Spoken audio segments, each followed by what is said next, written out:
Le problème, ce n'est pas qu'on tombe amoureux. Le problème, c'est parfois la personne qu'on choisit d'aimer, parce qu'on ne choisit pas toujours avec la lucidité. Parfois, on choisit avec nos blessures. Par exemple, certaines personnes ont tellement manqué d'attention dans leur vie que dès qu'on leur donne un peu d'intensité, elles appellent ça de l'amour. Même s'il y a de l'instabilité, des disputes constantes, des silences qui punissent ou une anxiété permanente. D'autres choisissent quelqu'un uniquement parce qu'il est rassurant financièrement. Tout semble parfait sur le papier, bonne situation, beau discours, projet solide.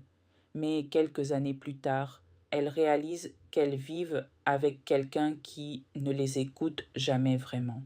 Quelqu'un avec qui elles partagent une maison, mais plus une connexion. Et parfois, on s'attache à des personnes émotionnellement indisponibles. Des personnes qui parlent, qui répondent quand elles veulent, qui donnent beaucoup un jour, puis deviennent froides le lendemain. Et le pire, c'est que certaines personnes deviennent encore plus attachées dans ce genre de relation. Pourquoi? Parce que leur cerveau commence à confondre manque et amour.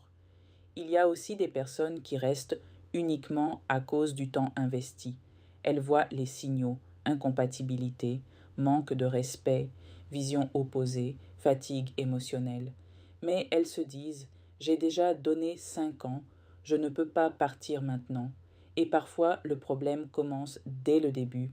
Vous posez une limite simple et la personne la balaie déjà.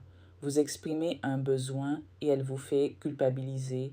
Vous voyez des comportements qui vous dérangent, mais vous restez parce que l'attirance est forte. Le vrai danger, c'est que beaucoup confondent intensité et compatibilité. Une relation peut être passionnelle et pourtant très mauvaise pour votre paix mentale.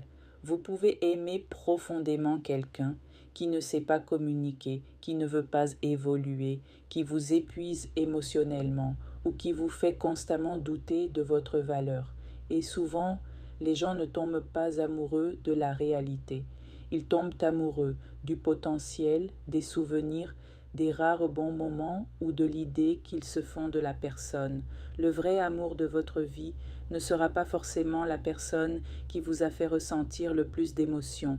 Parfois, ce sera simplement la personne avec qui vous vous sentez enfin en paix. Reste avec moi pour plus de lucidité.